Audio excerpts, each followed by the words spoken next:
Dahil ako muna ang papadala. Pagod na ako dito sa Japan magtrabaho. Ay, tignan mo, yung kapatid mo. Naantay ka. Ay, ipayin mo. Ay, pakausap nga kay mama. Wala na siyang diaper.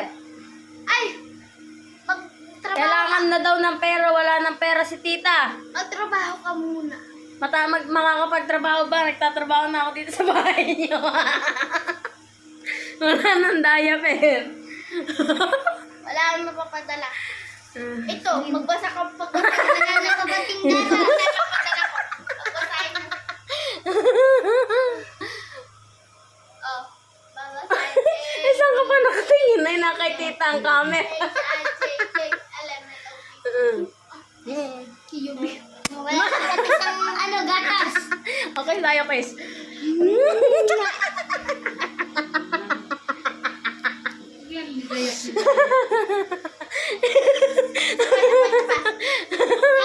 Ang sama naman ng kasama mo. Ang sama naman. Hug Ang tayo, sama ng hug. kasama mo. Ang sama. Oo, true. Hug tayo, hug. Hug. Hug. Ha?